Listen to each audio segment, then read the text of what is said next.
See on Krimm. Pildil on näha, milline poolsaar nägi välja kosmosest 2021 aastal. Kõik oli valgustatud, soe ja ühendatud. See oli kõige väärtuslikum maatükk, mille Vladimir Putin on kunagi hõivanud. Ja nüüd vaata seda teist pilti. See on Krimm täna aastal 2026. Terved linnad on jäänud pimedaks. Piirkondades pole elektrit ega vett. Seda sellepärast, et maismaateed Krimmi on ära lõigatud. Mereühendused on hävitatud ja Kertši sild töötab paevu. Poolsaar, mille Vladimir Putin annekteeris 12 aastat tagasi oma poliitilise karjääri päästmiseks, vajub nüüd füüsiliselt ja nähtavalt pimedusse kogu maailma silme all. Tegelikult on olukord nii hulluks läinud, et Venemaa palub Valgelt Majalt abi. Et mõista, miks venelased nii meeleheitlikuks on muutunud, peame kõigepealt aru saama, kuidas Ukraina Krimmi tegelikult pimedaks teha suutis. Miks maksavad Vene kodanikud Krimmis nüüd kõige kallimat bensiini hinda, mida maailmas kunagi nähtud, ja muidugi, kuidas see mõjutab Venemaa toiduvarustust? Venemaal võib tõepoolest toit otsa saada ja seda ei saa Putin endale lubada. Aga alustame kõigepealt sellest, kuidas see poolsaarel inimesi mõjutab. Enne kui jõuame strateegilise pildi, suure pildi, kõigi andmete, kaartide ja geopoliitiliste tagajärgedeni, peame mõistma, mida tavalised krimlased praegu tegelikult läbi elavad. Vaadake järgmist klippi. Selle klipi emotsionaalne sisu on sama oluline kui see, mida ta ütleb. Tead, friik, reede õhtu friik. Reede friigi õhtu. Ma peaksin koju tulema friik õnnelikuna. Kas friik peaks koju tulema õnnelikuna selle üle, et ma töötan kust? Kus saada energiat? Kui sa sellest aru saad, friik, siis ela. Friik, kes on segaduses, mitte väike segadus. Selle friigi pärast tõuseb Wildberriesi komisjonitasu. Hinnatõus, kohene kahjum friigile, kasumis friik nii palju, et sina friik ei saa midagi teha. Mitte ainult enda jaoks friik. Sa ei saa, friik, midagi teha. Joo, friik. Sa ei suuda mitte midagi teha. See elu ei sõltu sinust üldse. Kuradi, tuled koju ja mõtled, kurat, kuidas selles maailmas ellu jääda Värdjas. Ma olen hirmul, Värdjas. Ma ütlen isegi emale, et ma Värdjas saan vist litsiks, ma ei tea. Ta ütleb mulle, et sind ei võetaks isegi litsiks. Sa oled vana Värdjas ja sul on herpes. Ma mõtlen, I think, well, freak. Noh, mis siis, Värdjas? Milline õudus unenägu? Kurat küll. See on inimlik. See on vene naine, kellel on täielik närvivapustus olukorra tõttu, millest ta peab elama asjade tõttu, mida ta ei saa kontrollida. Kui me hakkame vaatama poolsaarelt tulevaid andmeid, on raske uskuda, et bensiinhinnad on nüüd rekordkõrged, maailma kõrgeimad.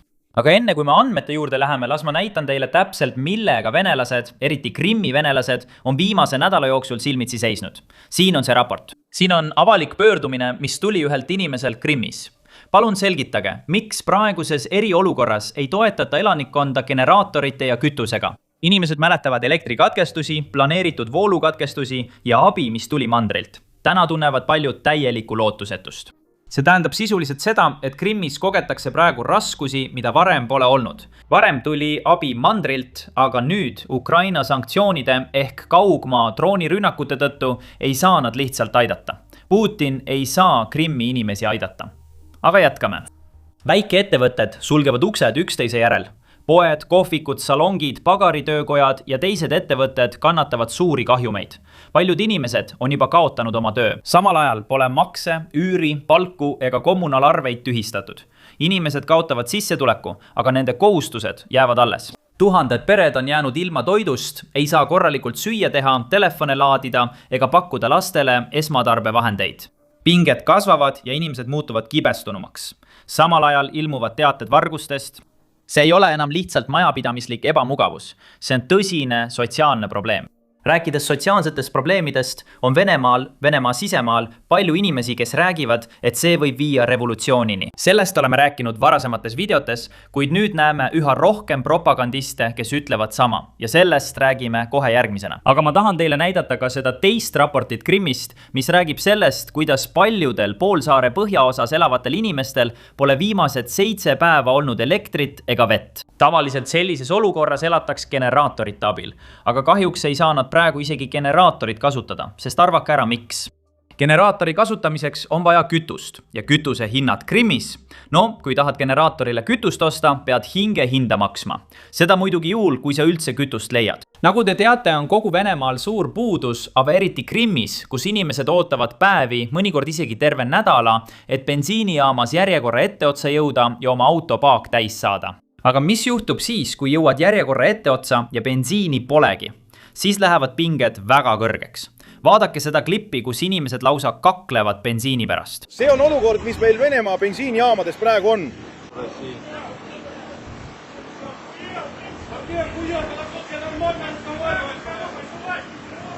Mida sa mulle kurat kingid? Kuidas aidata?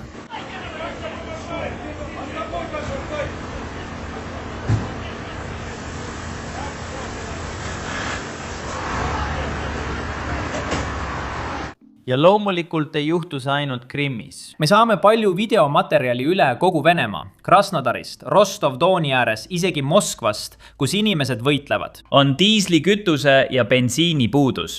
Räägime nüüd hindadest Krimmis, sest uskuge mind, teil on raske seda uskuda. Seda mainisin ma ka oma eelmises videos ja kommentaarides küsiti. Kuule, ma näen internetis, et Venemaal on hinnad $2 galloni kohta. Kust sa saad need $15 hinnad Venemaalt?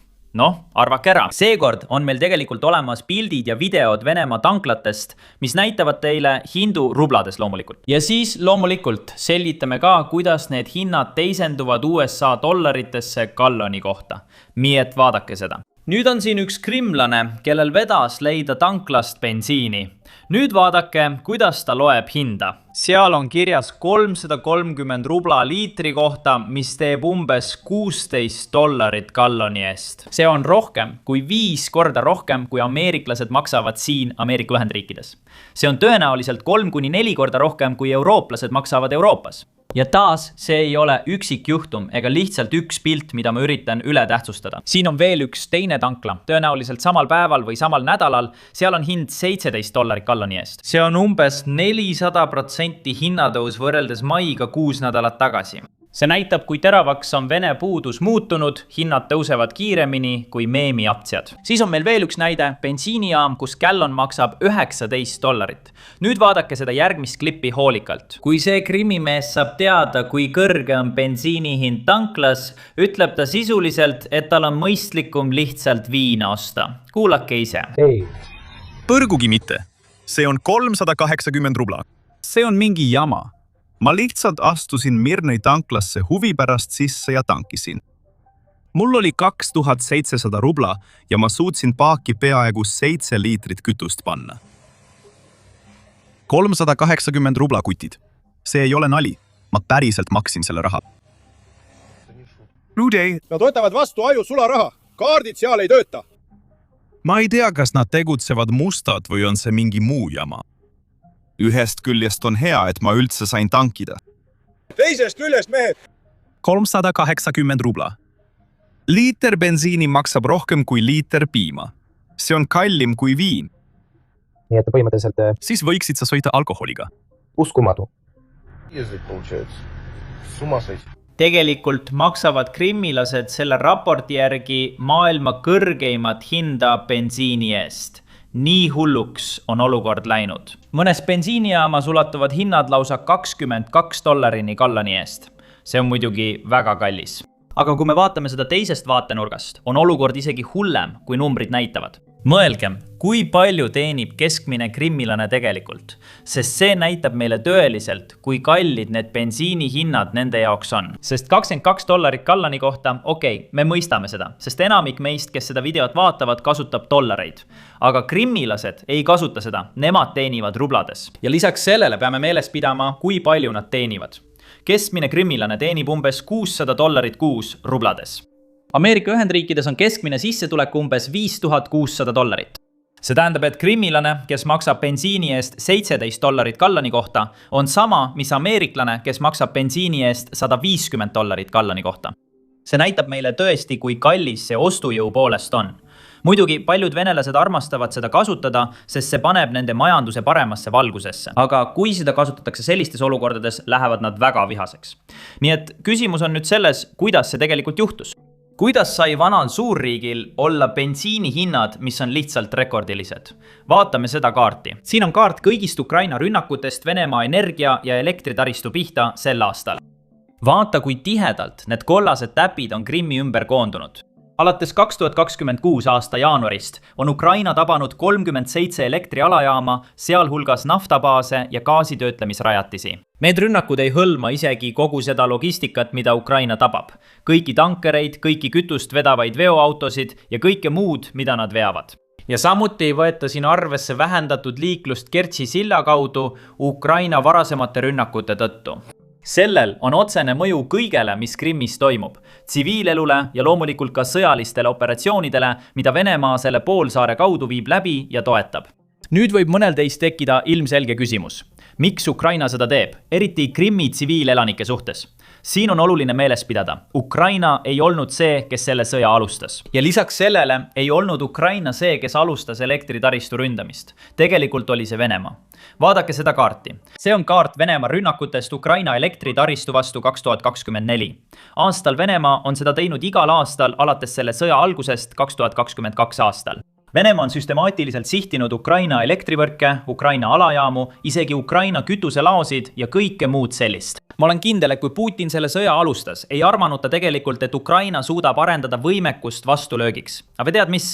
Sõjad on ettearvamatud. Ja te teate seda kuulsat ütlust. Kõige hullem osa 3 päevast kestvast erioperatsioonist on 5 aasta. Ja seda õpib Putin praegu omal nahal. Ukrainal pole mitte ainult võimekust Venemaale vastu lüüa. Nad löövad nüüd vastu isegi tugevamalt, kui Venemaa kunagi neile lõi. Tegelikult teatas sellest umbes 2 nädalat tagasi, võib-olla 17 päeva tagasi, president Zelenski ise. Ta ütles avalikult, et Ukraina sõjavägi kavatseb pidada 40-päevase kampaania, mille käigus rünnatakse Venemaa logistikat ja kõike muud, mida nad suudavad leida. Ja see on sisuliselt hoiatus Putinile, et ta tuleks läbirääkimiste laua taha ja nõustuks reaalse rahuleppega. Putin tahab rahulepet, kus Ukraina lihtsalt alistub, kuigi tegelikult on hoopis Venemaa taganemas. Sa ei saa oodata, et teine pool alistub, kui sina oled see, kes peab taanduma. Ukraina võidab rindel maad juurde. Ukraina ründab Venemaad tagalas ja Venemaal pole sisuliselt midagi, millega Ukraina troone peatada. Tegelikult muutub Krimmi operatsioon Venemaa jaoks tõeliselt karmiks. Venemaa poolt okupeeritud Krimm teatas ametlikult, et kogu poolsaarel lülitatakse tänava valgustus välja seoses jätkuva energiakriisiga. Keset suve jäävad nüüd Venemaa tänavad pimedaks. Ma arvan, et tulevikus on meil satelliidipiltidelt raske Krimmi üles leida, sest seal ei põle enam tuled. Kui sa oled Vene kodanik ja vaatad seda, oled ilmselt kogu selle olukorra pärast vihane. Aga on üks hea uudis ka. Erinevalt Vladimir Putinist, kes elab luksuses Moskvas või kus iganes ta oma paleed Ukraina droonide eest peidab, tundub, et Krimmi poliitikud kannatavad tõesti koos oma rahvaga. Vaata seda klippi. See on Krimmi energeetikaminister kaameras näitamas, et tema kodu töötab samal lagunenud infrastruktuuril, millega kõik teised poolsaarel peavad toime tulema. Ma arvan, et selles on ka midagi head. Vaata. Enne seda lihtsalt kiire meeldetuletus. Need klipid, mida sa oma ekraanil näed, YouTube ei ole neist eriti vaimustuses. Nii et mõnikord meie videod tõesti piiratakse. Nii et kui saad, palun aita meid, vajutades allpool tellimisnuppu. Kui oled juba tellija, vajuta meeldib nuppu. See mõjutab tõesti algoritmi ja seda, kui paljud inimesed seda videot näevad. Suur aitäh, siin on klipp. Nii et meil on küünal, raadio ja meie ise. Sõbrad, Krimmi õhtud on Krimmis. Ilma elektrita, ilma gaasita, ilma. Raadio, majak, nõukogude. Kuulsid õigesti? Ja siin on muide nii ägedad laulud, meile need meeldivad. Nüüd, kahjuks tema jaoks, hakkab olukord Krimmis aga palju hullemaks minema. Näete, alles hiljuti andis Ukraina droonivägede komandör haruldase avaliku intervjuu. Ja selles intervjuus võttis ta täpselt kokku, mida Ukraina droonid on Krimmile teinud ja mida nad plaanivad teha. Ja lühidalt öeldes ütles ta põhimõtteliselt, et asjad ei aeglustu. Need lähevad ainult hullemaks. Kuulake. See on natuke pikk lõik, aga see on oluline, sest lõpuks on see mees see, kes juhib Ukraina drooniprogrammi ehk droonivägesid. Nii et tema otsustab, milliseid kaadreid me homme näeme. Tema otsustab, milline Vene infrastruktuur õhku lendab. Kuulake. Gaasi ei ole ja las ma ütlen teile, seda ei tule ka. Teie plaan Krimmi isoleerida töötab ilmselgelt väga hästi. aga tundub, et te pole venelastega Krimmis veel lõpetanud. Kui palju hullemaks venelaste jaoks veel läheb? Me muudame poolsaarel sissetungijate jaoks tingimused talumatuks. Me sulgeme nüüd juurdepääsuteed. Väljapääsuteid me ei puutu, kui sa ei märganud. Las nad lähevad sealt kaudu välja. Las need miljonid lähevad üle selle silla ilma peatamata ja sõidavad kaugele Uuralite taha. Elagu rahus. Kõik need miljonid, las nad lähevad sealt kaudu. Selle nimel on nad siin juba üle 10 aasta elanud. See on nende bumerang. Nende karma on nüüd kätte jõudnud.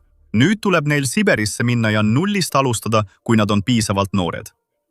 Aga meie ei peatu. Las nad jätavad oma logistika, mis võimaldab neil tarnida laskemoona ja liigutada muud sojavarustust ja ressursse, mida kasutatakse meie vastu lõunas või saadetakse meie pihta Krimmist. Las nad lahkuvad, me hoolitseme nende logistika eest, igasuguse logistika eest, mis võimaldab. See on esimene kord ajaloos, kui me teeme seda ilma maismaa operatsioonita. Me loome olukordi, mis teevad neil võimatuks sinna jääda, ilma et me kaotaksime ainsatki Ukraina sõdurit. Ukrainas Krimmi poolsaarelt. Me teeme seda kõike kaugjuhtimisega, kasutades midagi, mida nimetatakse vabadust armastavaks Ukraina linnuks. Kui vaatame kaarti, kus elekter on taastatud, siis see on ainult üks väike piirkond nimega Kertš, sest keegi juba vedas sinna pikendusjuhtme. Nad panid kaabli maha, aga me saame sellega hakkama igas olukorras. See lülitati välja kaugjuhtimisega, kasutades vahendeid, mida nimetatakse vabadust armastavaks Ukraina linnuks. Ma ütlen sulle, kui kolmekesi oleme juba põletanud 21 kütust vedavat tankerit teel, siis 72 põletab veel 121. 221.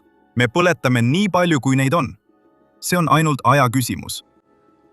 Ale me istim poraimse.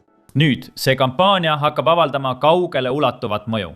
Nüüd, kui te jälgisite seda sõda 2022 aastal, siis teate, et alati, kui kütuse hinnad tõusevad, tekivad probleemid, sest inflatsioon kasvab. Kütust kasutatakse põhimõtteliselt kõige jaoks. Nii et tulevikus on oodata toidupuudust, mille märke Venemaa juba näeb. Hinnad tõusevad, teravilja eksport väheneb. See lihtsalt avaldab mõju, millele ma olen kindel, et Putin isegi ei mõtle. Ja tead mis? Meil on tegelikult olemas üldpilti näitavad andmed otse Venemaa valitsuselt endalt. Ja see ütleb meile, et kütusekriis Venemaal on tegelikult jõudnud tasemele, mida Venemaa pole aastakümneid näinud. See on Bloombergi raport, mis räägib Venemaa rafineerimistehaste toodangust ja sellest, kuidas see on langenud 21 aasta madalaimale tasemele. See tähendab, et olukord on hullem kui 2020 aastal COVID-i kriisi ajal ja hullem kui 2008 aastal suure finantskriisi ajal. Vene majandus kogeb midagi, mida pole väga pikka aega kogenud ja olukord läheb ainult hullemaks, kui liigume edasi ülejäänud 2026 aasta jooksul. Vaadake seda graafikut. Näete, et kõik aastad on lihtsalt sujuvasse vahemikku kokku koondatud. Ja siis on meil 2026 rohelist värvi. See langeb kiiremini kui ühelgi teisel aastal. Ja ma kahtlen, et Ukraina aeglustab niipea. See tähendab, et me võime näha selle joone veelgi allapoole liikumas. Nüüd on veel üks andmepunkt, mis muudab selle strateegiliselt veelgi olulisemaks. Ja see puudutab Venemaa toornafta tootmist. Nüüd tahaksin ma siin natuke selgitada erinevust rafineerimise ja nafta tootmise vahel. Rafineerimine tähendab põhimõtteliselt seda, et kui Venemaa pumpab nafta maa seest välja, saadetakse see nende enda rafineerimistehasesse, kus nafta töödeldakse naftatoodeteks ning seejärel saadetakse need kodumaisele turule, et Venemaa inimesed saaksid neid osta ja oma eluga edasi minna. Toornafta ei ole midagi, mida rafineeritakse ja just seda naftat Venemaa ekspordib palju rohkem. Nii et nad saadavad selle põhimõtteliselt rafineerimistehastesse Hiinas, Indias, Türgis ja siis need riigid rafineerivad selle ning müüvad seda teistele riikidele või kasutavad seda oma siseturul. Nüüd, kuna Venemaa rafineerimistehased saavad Ukraina droonidelt järjest pommirünnakuid, siis Venemaa tootmine tegelikult väheneb. Kuna Venemaa ei suuda seda ülejäävat naftat teistesse riikidesse eksportida, mis, nagu võid arvata, on tõenäoliselt sellepärast, et teistel riikidel ei ole piisavalt nõudlust, et kogu seda naftat vastu võtta, mida Venemaa varem oma rafineerimistehaste jaoks kasutas. Ja selle tõttu Venemaa naftatulud kindlasti vähenevad ja need tulud mõjutavad otseselt Venemaa eelarvet, mis omakorda aitab Ukrainat rindel. Siin on oluline täpsustus, nimelt Venemaa naftatoodang küll langeb, kuid see ei lange nii kiiresti, kui Venemaa rafineerimistoodangu või rafineerimisandmete põhjal võiks arvata. see tähendab, et Venemaa suudab osa oma ülejäägist eksportida teistesse riikidesse, kuid mitte kogu seda. Ma arvan, et kui Ukraina kampaania jätkub, näeme mõlema näitaja pidevat langust. Siin tuleb meeles pidada, et Ukraina on oma kampaaniat laiendanud. Nad ei sihi enam ainult rafineerimistehaseid. Viimase, 5 päeva jooksul on nad hakanud sihikule võtma ka Vene naftatankereid. Andmed, mida me just vaatasime, puudutavad aga maid. See on küll paar kuud vana, kuid viimase nädala jooksul on kampaania laienenud. See tähendab, et kui Ukraina jätkab laienemist ja sihib üha rohkem tankereid ning teisi viise, kuidas Venemaa oma naftat välja veab, siis võime oodata, et venelased aeglustavad oma naftatoodangut märkimisväärselt, sest neil ei ole rafineerimistehaseid, kus seda välja pumbatavat naftat töödelda. Ja aegamisi muutub neil üha raskemaks välja pumbatava nafta transportimine, sest Ukraina droonid tegutsevad merel. Ja see tähendab, et Venemaa peab oma naftaväljade tootmist aeglustama. See on tegelikult väga suur asi, arvestades, et Kremlil on sõja tõttu juba praegu tohutu eelarve puudujääk ja tundub, et olukord läheb ainult hullemaks. Ja just sellepärast tegi hiljuti üks Kremli pressiesindaja midagi, mida sa tõenäoliselt ei oodanud. Sel nädalal kinnitas Dmitri Medvedev avalikult, et Venemaa on palunud Valgel Majal sekkuda. Täpsemalt on Venemaa palunud Ameerika Ühendriikidele öelda Ukrainale, et nad lõpetaksid Venemaa naftataristu ja rafineerimistehaste ründamise. Ma arvan, et sõda ei lähe neil päris nii, nagu nad plaanisid, sest ma kahtlen, et nad tahtsid, et USA sekkuks ja aitaks Venemaad. Nüüd ei ole mures mitte ainult Kreml selle üle, mis toimub. Tegelikult on olemas üks Vene telesaade, mis on sellele mõneti sarnane, kus nad annavad sõjast huvitatud venelastele ülevaate, kuidas sõda kulgeb. Ja see saade, viimane osa, oli nii sünge ja nii negatiivne, et saatejuht, kes intervjueeris seda majanduseksperti, küsis temalt. Kas sul on majanduse kohta midagi positiivset öelda? Ja vastus polnud see, mida ta ootas. Kuulake ise. Võib-olla midagi optimistlikku. Võib-olla saad lõpetuseks midagi optimistlikku öelda. Ühel päeval saab see läbi. Ma pole kindel, et see on optimism. Karaganov usub samuti, et sellele saab lõpu teha. Kõik möödub lõpuks. See oli majanduseksperdi optimistlik sõnum. Kui sa selle peale naersid, siis kindlasti vajuta allpool tellimisnuppu, sest me alles alustame. See tuletab mulle tegelikult meelde ühe loo, mida mu vanemad mulle rääkisid. Ma ei tea, kas see on India lugu või Gujarati lugu, mis on nagu India alamkultuur. Lugu käib põhimõtteliselt nii. Kuningas palus oma kõige targemal nõuandjal kirjutada ühele paberile üks ainus sõnum. Ja selle sõnumi reegel oli see, et see peab teda kurvana rõõmustama ja rõõmsana kurvastama. Midagi nii universaalset, mis sobib mõlemasse olukorda. Nõuandja mõtleb kaua ja kirjutab siis. Ka see möödub. Just nii tunnevad praegu mõned Vene propagandistid. Nad elavad seda praegu läbi, kuid loodavad väga, et see möödub peagi. Kahjuks ei nõustu aga kõik selle tundega. Tegelikult räägivad mõned inimesed avalikult revolutsioonist, täpsemalt revolutsioonist, mida veavad eest Vene noored, kes pole rahul sellega, kuidas majandust juhitakse, kuidas riiki juhitakse ja nad pole sugugi rahul sellega, et kogu riiki juhivad vanad inimesed. See on muidugi kriitika, mida võiks paljude kohtade kohta öelda, kuid venelased ütlevad seda väga valjult välja. Kuulake. Ma rääkisin hiljuti mõne noorega, kes on TikTokis väga aktiivsed. Ma ütlen kohe ära, et ma ise TikToki ei kasuta. Ma nagu päriselt tunnen, et Nad ütlesid mulle, et neil on tugev tunne, et Venemaal on kõik lihtsalt väga-väga halvasti. Et Venemaal on kõik lihtsalt väga halvasti. Et lihtsalt kõik. Et kõik on täiesti läbi, et võimudega toimub midagi. On lausa revolutsioonilised alatoonid, et midagi tuleb ette võtta. Ma küsisin neilt, kust see tuleb ja mis oli juhtunud. Nad ütlesid, et sõna otseses mõttes viimase kuu või 2 jooksul on TikTok üle ujutatud meie enda kasutajate postitustest selle kohta, kui halb kõik on. Siin on see väga oluline. See on väga oluline punkt. Sul pole isegi vaja mingit survet lääne poliittehnoloogidelt, kui kõik saab oma kätega ära teha. Kõik saab oma kätega ära teha. See tekitab tõesti tavaliste noorte TikToki kasutajate seas tunde, et riik on läbi. Noori poisse TikTokis, jah?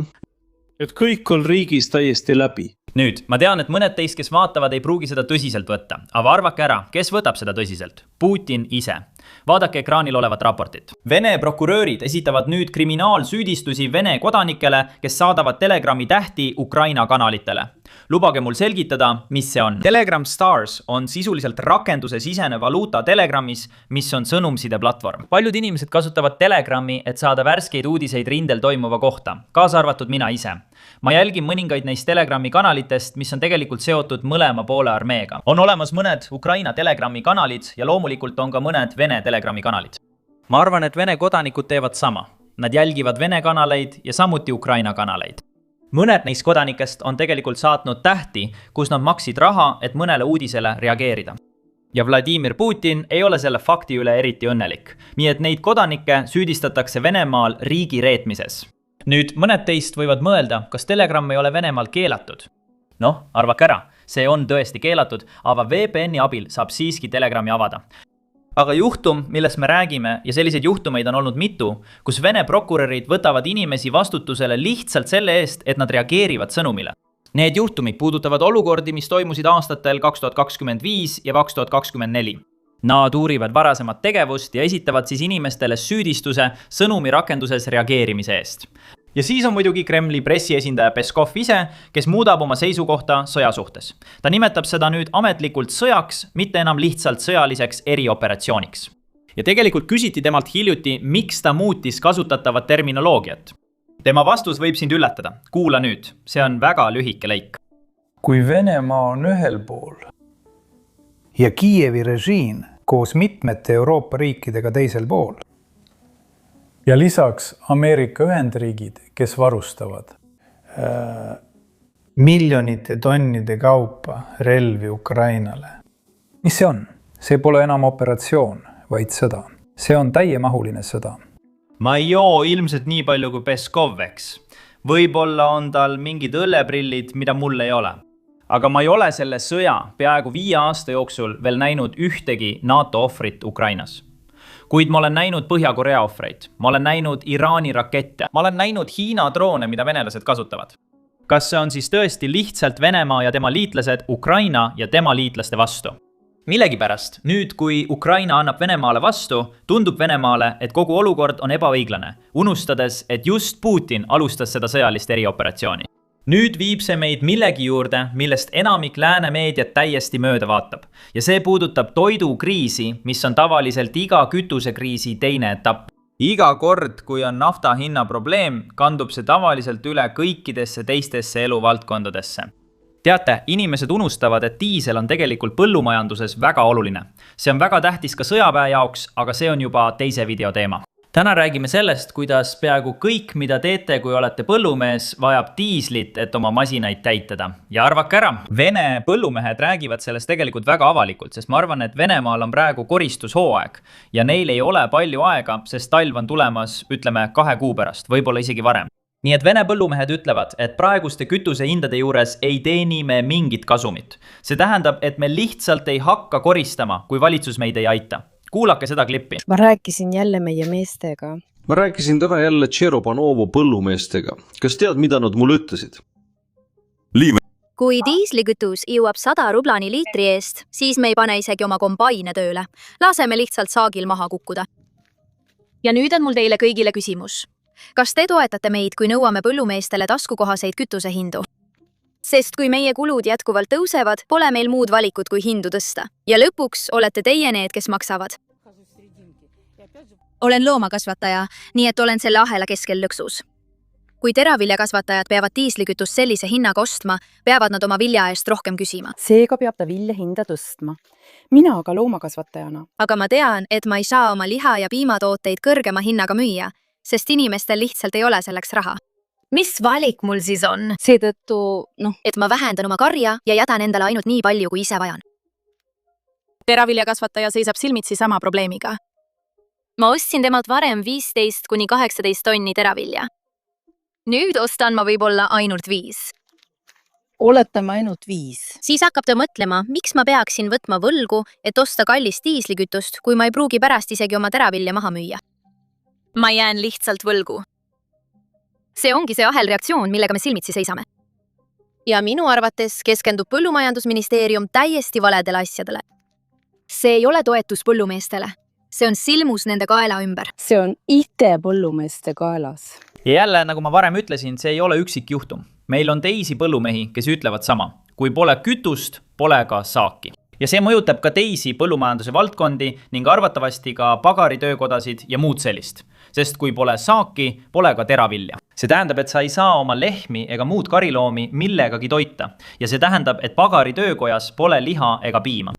See on midagi, mida me tegelikult nägime juba 2022 aastal, kui Venemaa alustas seda 3-päevast sõjalist erioperatsiooni. Kütusekriis ei ole ainult autode probleem, see muutub toidu tarneahela probleemiks, mis levib üle kogu maailma. Venemaad ja Ukrainat peetakse suure osa globaalse lõuna leivakorviks. Paljud Aasia riigid ja paljud Aafrika riigid saavad oma toidu, oma teravilja Venemaalt ja Ukrainast. See tähendab, et kui need riigid kannatavad, kandub see kannatus põhimõtteliselt edasi kõikidesse teistesse riikidesse. Sellepärast nägimegi 2022 aastal Sri Lanka kokkuvarisemist. Sri Lankal toimus revolutsioon. Bangladeshis toimus revolutsioon, mis tuli hiljem. Pakistanis toimus revolutsioon. Samuti toimus revolutsioon kogu Aafrika Saheli vööndis. Paljudes riikides, kui inimesed ei saa süüa, muutuvad nad väga vihaseks. Me näeme juba, kuidas toiduhindade inflatsioon hakkab Venemaal mõju avaldama ja üsna varsti jõuab see ka teistesse riikidesse.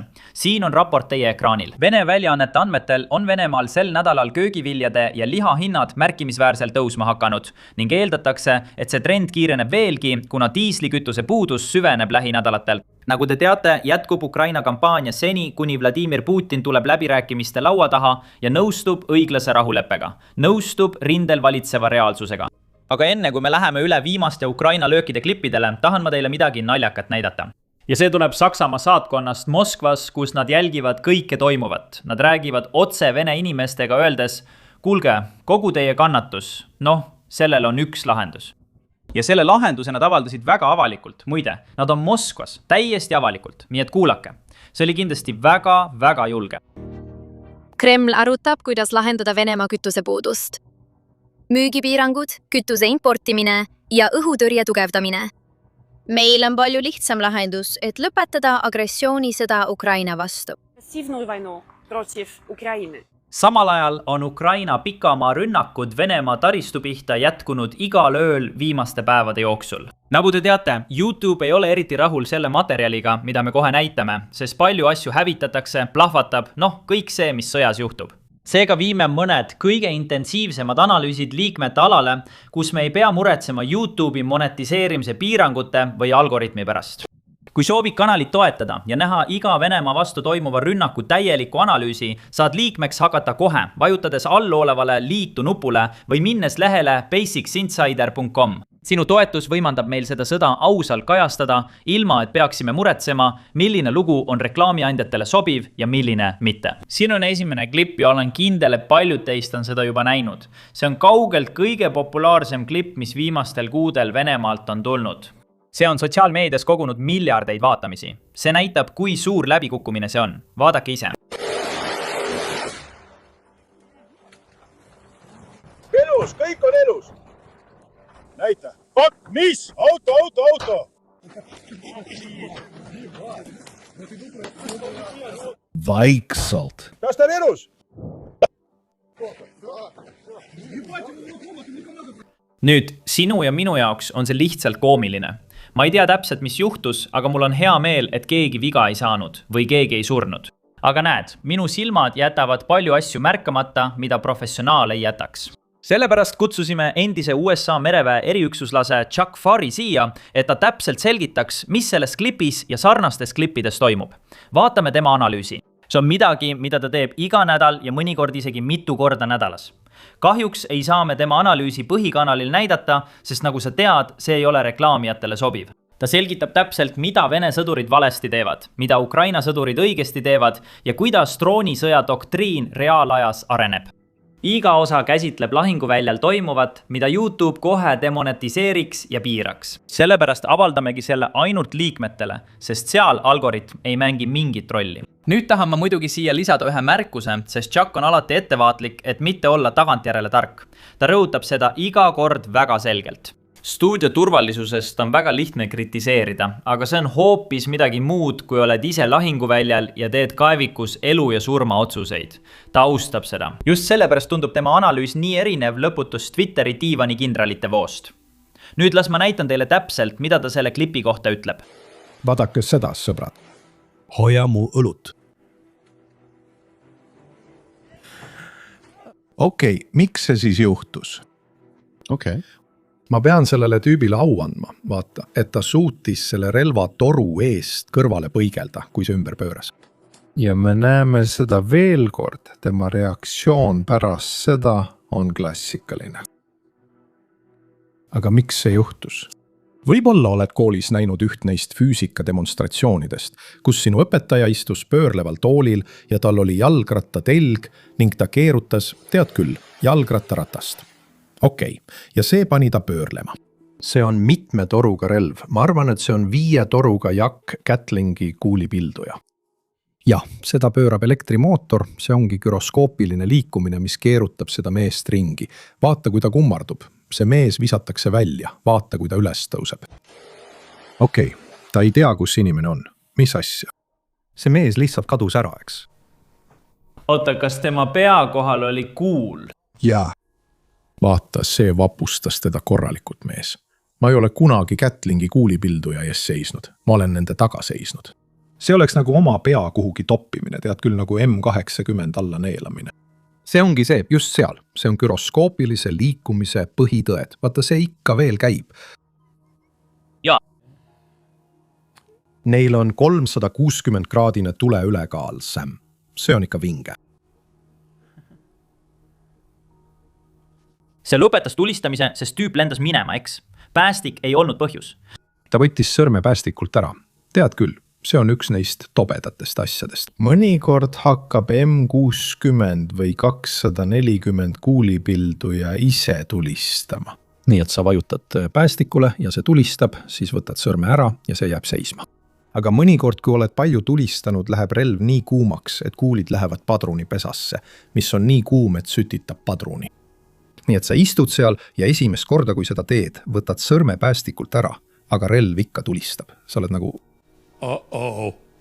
Tead, sa pead lihtsalt rahulikuks jääma ja sirutad käe padrunilindi poole, tõmbad selle enda poole ja see katkestab lülid ära. Ja sa võitled sellega, mis selle mehega juhtus, eks? Midagi läheb valesti, nii et ta hoiab tugevamalt kinni, eks? Ta oleks ilmselt pidanud lihtsalt kummarduma ja lahti laskma. Lase lahti. Jah, hullumeelne, et see tuli avalikult välja. Nagu ma ütlesin, teeme sellist analüüsi igal nädalal oma Basics Insideri liikmetele. Saad liikmeks hakata kohe, klõpsates alla oleval liitumisnupul või minnes lehele basicsinsider.com. Näeme seal. Minu nimi on Sam ja see on kõik, mis mul täna teile öelda oli.